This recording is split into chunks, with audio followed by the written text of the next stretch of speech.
ہمت ہے تو پیدا کر فردوس بری اپنا، ہمت ہے تو پیدا کر فردوس بری اپنا، مانگی ہوئی جنت سے دوزخ کا عذاب اچھا۔ محترم و مکرم اساتذہ کرام اور حاضرین والا شان، السلام علیکم۔ جناب صدر گرامی، یہ دنیا ایک آزمائش کا ہے۔ یہاں قدم قدم پر انسان کو آزمائشوں، امتحانوں، تجربوں اور مشکلات سے گزرنا پڑتا ہے۔ کم ہمت، بزدل، کمزور اور جاہل لوگ ایسے موقع پر منہ اٹھا کر دوسروں کی طرف دیکھتے اور ان کی تقلید کرتے ہیں۔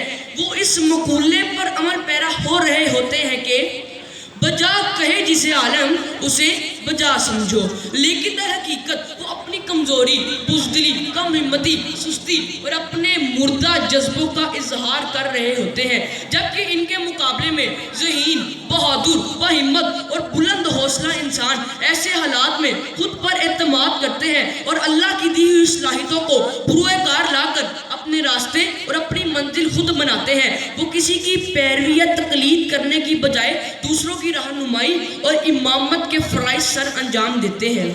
جناب صدر وقار، ذرا ماضی کی جھلکوں سے جھانک کر دیکھیں تو آپ کو نظر آئے گا جب دنیا میں جہالت کے اندھیرے چھائے ہوئے تھے، دنیا کی اکثریت آگ، سورج، چاند، ستاروں اور بتوں کی پوجا کر رہی تھی، تو ایک ایسی ہستی نے جنم لیا جس نے اکیلے اس دنیا کو جہالت اور بت پرستی کے اندھیروں سے نکالا اور اللہ کی وحدانیت کا نور پورے عالم میں پھیلا دیا۔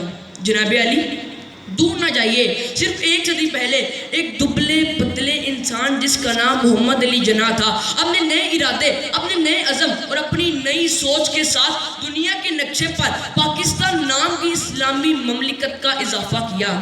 جناب صدر وقار، ہم بھی اسی نبی کی امت میں سے ہیں جس نے جہالت میں ڈوبی ہوئی اکثریت کی پیروی یا تقلید کرنے کی بجائے ان کی رہنمائی کو اپنا وتیرہ بنایا۔ ہم بھی اسی قائد کے پیروکار ہیں جس نے ہندوؤں کی اکثریت کو مات دی اور مسلمانوں کے حق کے لیے لڑے اور اپنی منزل مقصود تک پہنچ گئے۔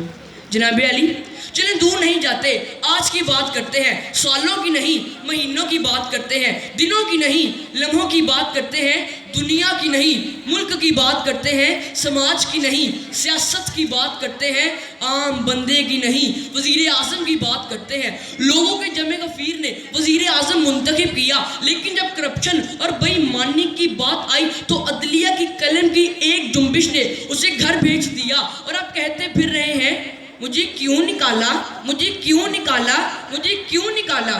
ہم کس طرح عالم کی ہر بات کو بجا مان سکتے ہیں جب تک ہم خود یہ تحقیق نہ کر لیں کہ حق کیا ہے اور باطل کیا ہے۔ جناب علی، عالم تو یہ بھی کہتا ہے کہ ضرورت کے وقت گدھے کو بھی باپ بنایا جا سکتا ہے، لیکن میں آپ سے سوال کرتا ہوں، کیا یہ ممکن ہے؟ ہم میں سے کون ہے جو گدھے کو باپ بنانا پسند کرے گا؟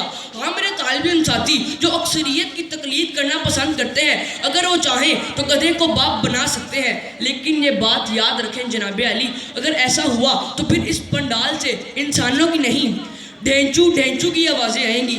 صدر محفل، عالم تو یہ بھی کہتا ہے کہ محبت اور جنگ میں سب جائز ہے۔ اگر اس بات کو حقیقت مان لیا جائے پھر تو دنیا میں کیے جانے والے ہر جرم کو قانونی حیثیت مل جائے گی۔ پھر تو ایک چور بھی سچا ہو سکتا ہے، ایک قاتل بھی بری ہو سکتا ہے، ایک جھوٹا بھی محبت کا دعویٰ کر سکتا ہے، اور ایک دہشت گرد بھی حالت جنگ کا کہہ کر دہشت گردی کا پرمٹ حاصل کر سکتا ہے۔ میں پوچھتا ہوں کہ کیا یہ ممکن ہے؟ کیا واقعی اکثریت کی بات کو سچ مان لینا چاہیے؟ نہیں جناب علی، ہرگز نہیں۔ اگر ساری دنیا مل کر بھی رات کو دن، بدی کو نیکی، برائی کو اچھائی، جاہل کو عالم اور باطل کو حق کہنا شروع کر دے تو پھر بھی حقیقت بدل نہیں سکتی۔ دن رات اور حق اپنی جگہ قائم رہیں گی۔ حاضرین گرامی، بحث یہی ختم نہیں ہو جاتی۔ اگر انسان آگے بڑھنے کی بجائے صدیوں پرانے فرسودہ اور تکیہ نوسی خیالات و نظریات اور رسم و رواج میں جکڑا رہتا تو آج دنیا نئی نئی ایجادات سے یکسر محروم رہ جاتی۔ یہ نئی سوچ ہی ہے جس نے بے مثال ترقی کی دولت انسان کی جھولی میں ڈال دی۔ آج کا انسان قدیم زمانے کے انسان کی طرح موسموں کا محتاج نہیں ہے کہ منہ اٹھا کر بادلوں کے آنے کا انتظار کرے۔ وہ بٹن دباتا ہے تو کمرہ ٹھنڈا ہو جاتا ہے، ہوا کے جھونکے ارد گرد محو رقص ہو جاتے ہیں، کمرہ بقائے نور ہو جاتا ہے، رات دن میں تبدیل ہو جاتی ہے۔ یہ سب کچھ کن لوگوں نے کیا؟ یہ سب کچھ ان لوگوں نے ممکن بنایا جنہوں نے اپنے وقت اور حالات کو کو چیلنج کیا، جنہوں نے اکثریت کے فرسودہ اور دقیانوسی خیالات و نظریات کی نفی کی، جنہوں نے سچ کو سچ اور جھوٹ کو جھوٹ کہا اور زمانے کی کوکھ سے اپنی مرضی کے گوہر تراشنے میں کامیاب ہوئے۔ جگر مراد آبادی نے میرے جذبات کی کیا خوب عکاسی کی ہے۔ ہم کو مٹا سکے یہ زمانے میں دم نہیں، ہم کو مٹا سکے یہ زمانے میں دم نہیں، ہم سے زمانہ خود ہے، زمانے سے ہم نہیں۔ شکریہ، والسلام۔